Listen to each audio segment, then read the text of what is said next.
नमस्कार दोस्तों, आज मैं एक बार फिर आपके बीच लेकर आई हूँ एक बेहद ही प्यारी लव स्टोरी इन हिंदी। तो कृपया पूरा सुने और कैसी लगी ये कहानी जरूर बताएं। एक बार फिर मेरा मन झूठे सपनों के पीछे भागने लगा था। कुछ दिनों बाद ही बीटेक का रिजल्ट भी आ गया था। मैंने परीक्षा पास कर ली थी। एक बार फिर मैं पटना में थी। मैं तुमसे मिलने तुम्हारे ऑफिस चली गई थी। तुमने जल्द ही मुझे अंदर बुला लिया था। मैं तुम्हारे सामने बैठी थी, पर न जाने क्यों अपनेपन का कोई एहसास आज मुझे महसूस नहीं हो रहा था। निरंतर भागता वक्त भले ही आदमी के जीवन में उसके आचार विचार और हालात सब बदल देता है, फिर भी वक्त के दरमियान आदमी के जीवन के कुछ लम्हे ज्यों के त्यों दिल के हिमखंड के नीचे अछूते पड़े रह जाते हैं, जिसे पूरे जीवन में न वक्त बदल पाता है, न आदमी खुद मिटा पाता है। एक लंबा समय गुजर जाने के बाद भी मैं क्या उस लिखे को चाहकर भी मिटा पाई हूँ, जिसे कभी वक्त ने मेरे अतीत के पन्नों पर लिखा था। आज कितने दिनों बाद मैं घर में अकेली थी, वो भी छुट्टी के दिन। सासू माँ मेरे बेटे आर्यन और पति राजीव के साथ एक रिश्तेदार के घर गई थी। फुर्सत के पल पाकर मैं सोना चाहती थी, पर अकेलापन पाकर अतीत के पन्नों की फड़फड़ाहट कुछ ज्यादा ही बढ़ने लगी थी। न चाहते हुए भी तुम्हारी बहुत याद आ रही थी। साथ ही वो अनकहे प्रश्न भी सामने आ खड़े हुए थे, जिनके उत्तर तुमसे पूछने थे, पर उत्तर मैंने खुद ही ढूंढ लिए थे। मैं मानती हूँ कि जीवन में हम दोनों इतने आगे निकल आए हैं कि अब उन प्रश्नों के कोई मायने नहीं रह गए हैं। फिर भी मुझे लगता है कि कभी हम दोनों ने एक दूसरे को टूटकर चाहा था। मेरे भविष्य की हर कल्पना में तुम हुआ करते थे, फिर चुपचाप मेरे जीवन से चले क्यों गए? मुझे यूं अकेला छोड़कर क्यों मेरे जीवन के रंगों को तुमने छीन लिया? बिना किसी अपराध के ठुकराकर जो मेरा अपमान किया था, उसकी कचोट आज भी मुझे महसूस होती है। भले ही हम दोनों ने कभी एक दूसरे को लव यू नहीं कहा था, फिर भी उस कच्ची उम्र में भी हम दोनों जानते थे कि हमारा प्यार शब्दों का मोहताज नहीं था। बिना बोले ही तुमने मुझे अपने प्यार का एहसास इतनी गहराई से करवाया था कि मैं तुम्हारे अलावा किसी और के साथ रहने के बारे में सोच भी नहीं सकती थी। कॉलेज में फर्स्ट ईयर से ही हम दोनों जिंदगी की धूप छांव में साथ रहे। एक दिन भी तुम मुझे कॉलेज में नहीं देखते तो मेरे घर के आसपास मंडराने लगते। सबकी नजरों से छुपाकर दिए गए तुम्हारे एक एक फूल को मैं भी कितने जतन से किताबों में छुपाकर रखती थी। फूलों का पूरा एक हर्बेरियम ही तैयार हो गया था। आज भी वह हर्बेरियम दिल्ली में मेरी अलमारी में रखा हुआ है, जो हमारे प्यार का गवाह है। ग्रेजुएशन में तुम पूरी यूनिवर्सिटी में फर्स्ट आए थे। तुम्हारी अलमस्त और बेफिक्र जिंदगी में नौकरी की फिक्र भी मेरे ही कारण समा गई थी। इस फिक्र ने तुम्हें पूरी तरह जिम्मेदार बना दिया था, जो तुम्हारे चेहरे से स्पष्ट दिखता था। चिंता कैसे ना हो, कोई अच्छी नौकरी नहीं मिली तो तुम्हारे पिताजी खुद इतनी बड़ी पोस्ट पर हैं। मुझ जैसे साधारण परिवार के लड़के को क्या देखकर तुम्हारा हाथ सौंपेंगे? तुम्हारे घर की शानो शौकत भी तो कम नहीं है, जिसे देखकर मुझे दूर से ही घबराहट होने लगती है। तुम्हें पाने के लिए मुझे कम से कम एक उच्च पद तो प्राप्त करना ही होगा। फिर तुमने एमटेक की पढ़ाई बीच में ही छोड़ मुंबई के एक कोचिंग सेंटर में दाखिला लेने का फैसला कर लिया था। मेरे मना करने पर भी नहीं माने थे। तुमने कहा था, अगर सम्मान से समाज में जीना है, तुम्हारा प्यार पाना है, तो मुझे मुंबई जाना ही होगा। फिर शान से लौटकर तुम्हारे जीवन में आऊंगा, ये वादा है, मेरा इंतजार करना। तुम्हारे इसी आत्मविश्वास ने मुझे तुम्हारा इंतजार करने का हौसला दिया था। बी.टेक करने के बाद दूसरे कोर्स करने के बहाने मैं अपनी शादी टालती रही। पूरे 4 साल गुजर गए, पर तुमने मेरी कोई खबर नहीं ली। पापा जल्द से जल्द मेरी शादी कर अपनी जिम्मेदारियों से मुक्त होना चाहते थे। मैं पल पल तुम्हारे संदेश का इंतजार कर रही थी, तुम्हारे आने का इंतजार कर रही थी, पर न तुम आए और न तुम्हारा कोई संदेश आया था। मेरा धैर्य समाप्त होने लगा था। तुम्हारी परवाह करते करते मैं अपने परिवार के प्रति बेपरवाह भी तो नहीं हो सकती थी। पूरे 5 सालों तक अपना विवाह टालती रही थी। अब पापा के सामने दलीलें देना बंद कर मैं खामोश हो गई थी। एक के मान के लिए सबका अपमान नहीं कर सकती थी। मैं तुम्हारे विषय में कहाँ पता करती, तुम्हारा घर भी तो शहर के अंतिम छोर पर था, जिसका सही पता भी मेरे पास नहीं था। पापा से भी कैसे तुम्हारे विषय में बात करती, तुमने कोई आधार ही नहीं छोड़ा था। साथ में एक झिझक भी थी, नारी सुलभ लज्जा और पारिवारिक संस्कार, जिसने मेरे होंठ सी रखे थे। मुझे पापा की इच्छा के सामने झुकना ही पड़ा।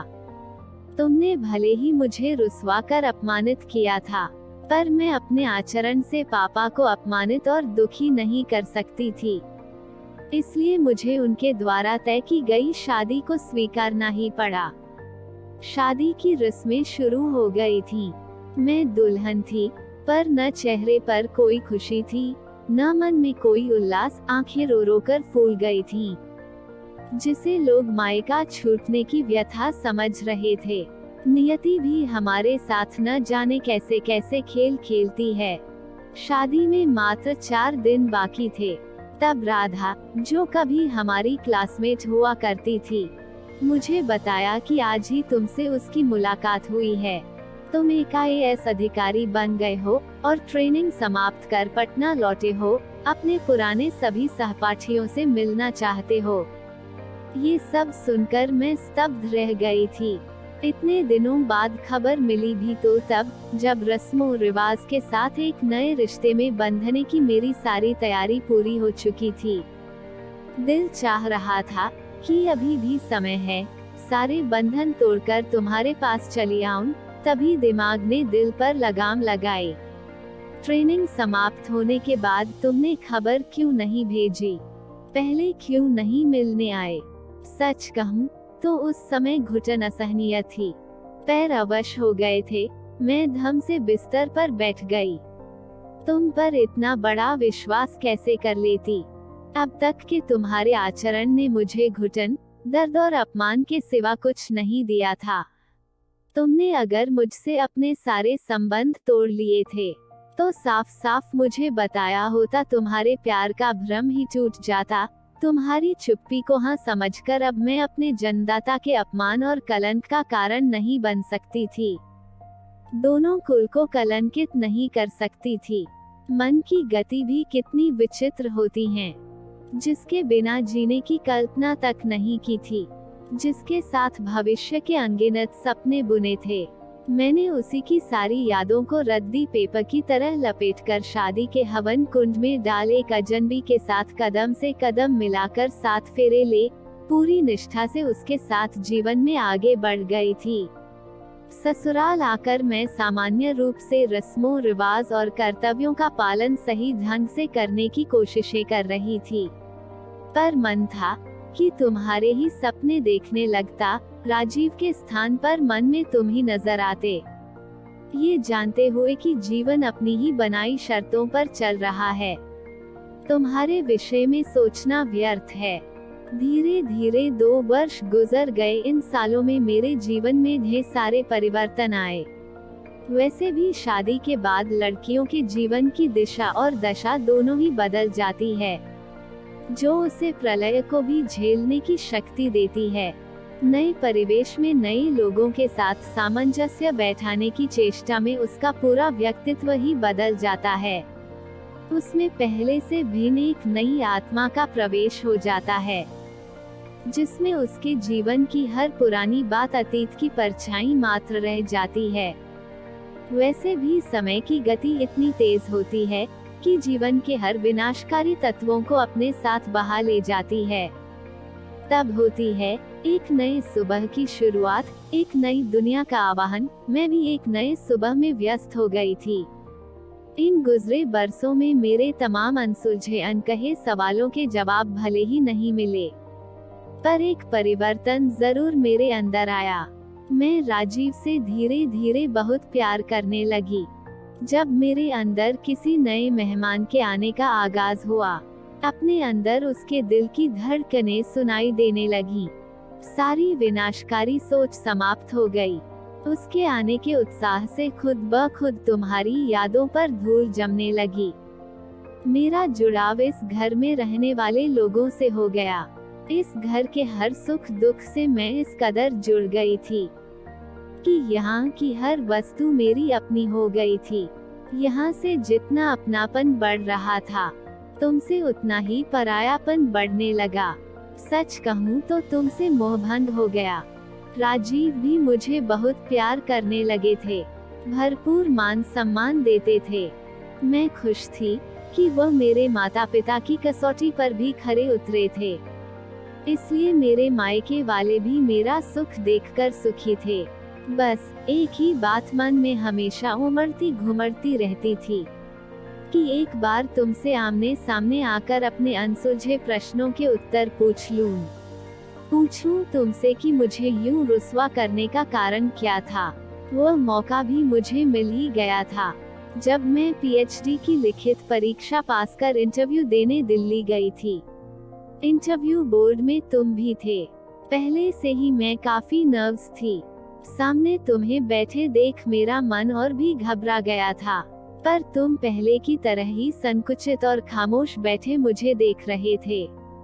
जब प्रश्न पूछने की तुम्हारी बारी आई, तो बहुत ही अपनत्व भरे व्यवहार से तुमने मुझसे प्रश्न पूछे थे।